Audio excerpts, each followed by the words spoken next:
First, though, this has been a year for reflection, marking, celebrating or regretting the 10th anniversary of the Good Friday Agreement. This week, George Mitchell has been presiding over another conference looking at the lessons to be learned from the peace process. Among the speakers, David Trimble, now of course Lord Trimble of Lisnagarvey in the county of Antrim. Lord Trimble, you're very welcome to the programme. Long time no see, as they say.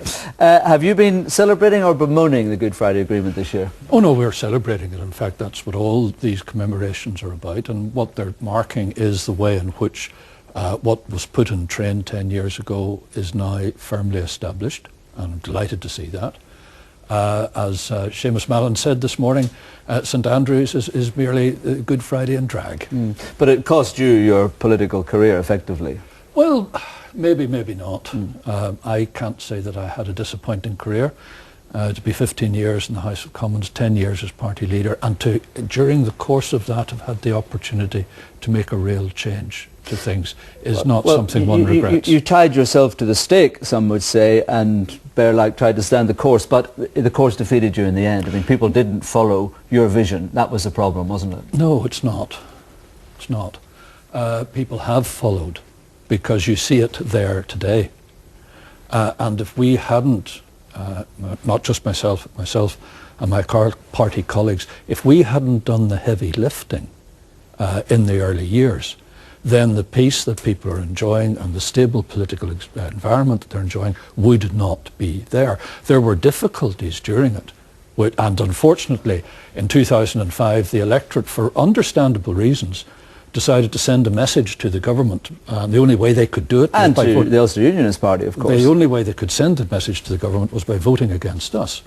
And I suppose they can draw consolation from the fact that the message got through and helped to produce, again, what we have today. But look, when you're in politics, you've got to be prepared for these sort of things. And if you're in politics simply in order to survive, then you're not going to achieve anything and you're not going to be a success.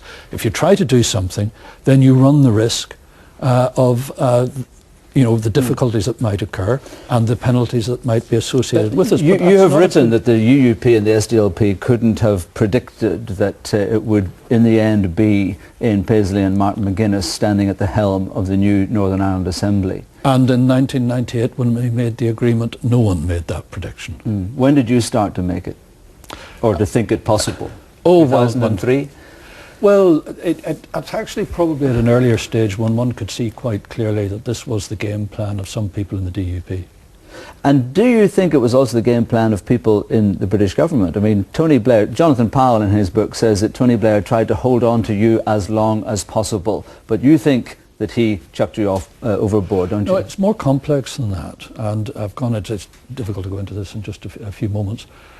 You find round about a point around 2000, 2001, certain elements, starting with some people in the DFA, spreading to some people in the NIO, start to propound this view that the centre ground, the SDLP and UUP have done their job, we now need to bring in the extremes, etc., etc. And the view gradually gathers ground within some elements. Powell is right to say that Blair was, resisted this as long as he could. But the difficulty wasn't what some people were saying in those terms. The difficulty was the fact that the government was failing to achieve progress in getting paramilitaries, and particularly Republicans, to do their share of the agreement in terms of delivering an entirely peaceful and democratic situation. The DUP analysis that you were just too soft and got found out. No, the situation is that the Blair administration failed to achieve that. When it was achieved, it wasn't achieved as a result of any effort by the DUP or by Tony Blair. It's not the way they see it. It was achieved, well, I'm talking about what happened, not what their perception is. Well, your perception of what happened. Well, it was achieved because Republicans were discovering that their retention of criminal activity was hurting them in the South, and there was pressure coming on from the states, particularly over policing, and that pressure was being demonstrated through the refusal of visas, and that, more than anything else, brought about the ending of the transition. The DUP were passengers in this the whole way through. Well, they stayed outside it and let you, they were you put it, do that. Well, they were there, they were pressing their case, they were the anti-agreement party, they became the party in power. The people followed them. That's how democracy works. And now they're pro-agreement. Well, they say because they have changed it. Not in any significant way. Not in any significant way at all. The substance is exactly the same. And all you have to do is simply look at the makeup of the executive to see that. So the public who vote for people and voted the DUP into power, they saw that the DUP was being harder than you. You'd gone into government a couple of times, had not managed to persuade Republicans to do what you said they were supposed to do, what most people said they were supposed to do, so they just abandoned you. You're leaving out a few bits of quite significant fact that we did achieve the beginning of decommissioning, which very many people, including many in the media, said would never happen. We achieved that. That started in 2001, and there were several acts of decommissioning on our watch. So that is the reality of it. Yes, in 2005, the electorate, in the aftermath of the Northern bank robbery, wanted to send a message to Blair, and I fully understood the message that they were sending, and I hope it had an effect, and I think it did. The lessons, George Mitchell is talking this week about the lessons to be learned. You don't really think there are any lessons to be learned, except perhaps that governments need to be less flexible when it comes to enforcing agreements? Well, yes. I mean, the whole point of it is, and what should have been happening after 99 was, after 98, was the implementation of the agreement. And the agreement was not properly implemented until last year. But you accepted Tony Blair's promises on paper and on blackboards about how he would enforce the implementation of the agreement. Yes. And so did the electorate. All right, but he didn't do what he said he would do. Even Jonathan Powell would admit that. But you kept thinking that he might. So again, you were at fault. No, I don't accept that at all. I think the strategic decisions we took were right. Even though there were difficulties, even though things didn't run perfectly, because if we had not taken those decisions 10 years ago to endorse the agreement, then nothing would have happened.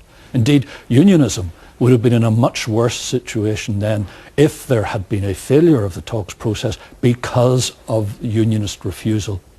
And that is a hugely significant factor that you're leaving out of account. You're also leaving out of account that the present good situation that has eventuated would not have happened had we not been prepared to try and make it work. Now, to expect in life today, in any aspect of life, and particularly in politics, that you're able to guarantee 100% success in all you're doing is just plain silly. And to criticise me on the basis that we didn't achieve everything is equally silly. We achieved quite a lot. Yes, it didn't work out exactly as we planned and things got out of sync, but to say that the project failed, I don't accept. All right, so when you look today, or when you looked a year ago at Ian Paisley and Martin McGuinness standing at the helm of this new assembly, what were the thoughts going through your head? I said good, and I did say good, because when the appropriate legislation went through Parliament on the second reading of the St Andrews No. 2 bill, I made it absolutely clear that I welcomed what was happening. And is your analysis now, could we say, tainted by the taste of sour grapes? No, it's not. I'm trying to be as accurate as I can be. I'm not spinning anything. I'm not making points just because they might appeal or make me look good. I'm trying to deal in a sober way with an analysis of what happened. Okay, David Trimble, sorry we must leave it there. Thank you very much indeed.